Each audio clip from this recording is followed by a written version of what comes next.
नमस्कार दोस्तों, दिशा लर्निंग में आपका स्वागत है। आज हमारा टॉपिक है लीडरशिप थियरीज। लीडरशिप थियरीज एक विशाल सब्जेक्ट है। इसकी वजह से हम इसको 3 पार्ट्स में करके यूट्यूब में अपलोड किए हैं। तो हर एक ये पार्ट 1 है। इसमें रहेगा इंट्रोडक्शन और trade theory. Behaviour theory part 2 रहेगा और कंटिजेंसी थियरी रहेगा पार्ट 3। तो हम आज के जो टॉपिक है उसमें जाते हैं। लीडरशिप क्या है?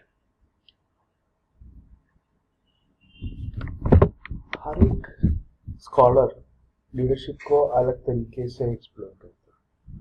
कोई कोई बताते हैं कि लीडरशिप वो एक हुनर है या काबिलियत है जिसकी वजह से लोग दूसरों को प्रभावित करके अपना मंजिल हासिल करते हैं। और ये हर एक में नहीं होता है, कोई कोई में ये हम पाते हैं। दूसरा है लीडरशिप ज्ञान है, और इस ज्ञान का जो एप्लीकेशन है उसके वजह से हम लीडरशिप का डेमोन्स्ट्रेशन देखते हैं। तो लीडर ज्ञान माने इसमें आएगा फिलॉसफी, दृष्टिकोण, मॉडल्स रहेगा, टेक्निक्स रहेगा, स्टाइल रहेगा। ये सब ज्ञान पाने के बाद इसको जब हम अप्लाई करते हैं तो ये है लीडरशिप। पर इससे लीडरशिप का जो एक्सप्लेनेशन है या लीडरशिप का जो ज्ञान है ये कंप्लीट या पूर्ण नहीं होता है। लीडरशिप एक हाथी जैसा है। आपको ये कहानी पता होगा, अ, अंधे और हाथी। तो इस कहानी में अंधों को हाथी का जो कॉन्सेप्ट है उसको समझ में नहीं आया। तो उनके सामने एक हाथी लगा दिया।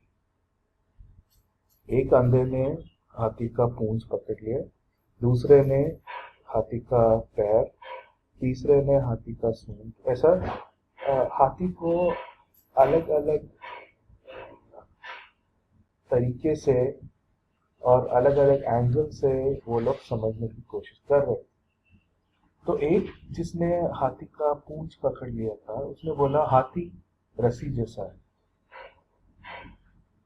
तो जिसने पैर पकड़ा बोला नहीं नहीं, हाथी रस्सी जैसा नहीं, हाथी स्तंभ जैसा है। तीसरे ने बोला, जिसने सूंड पकड़ा उसने बोला हाथी सांप जैसा है।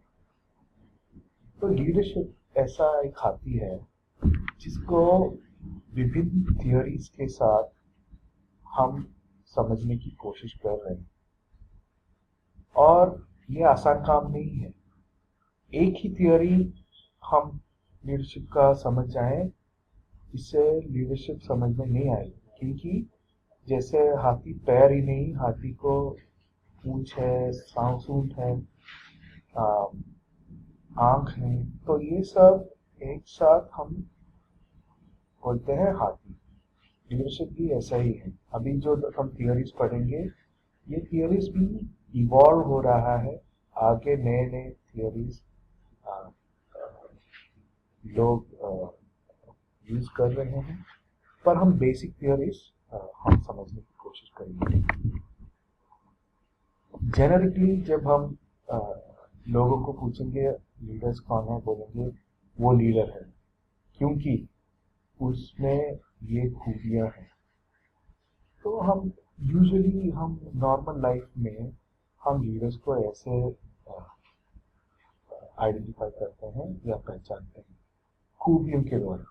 तो हम बोलते हैं हाँ ये लीडर है क्योंकि वो उसमें कृत्यनिष्ठा है, या उसका उसमें काबिलियत है, इंटेलिजेंस है, ज्ञान है।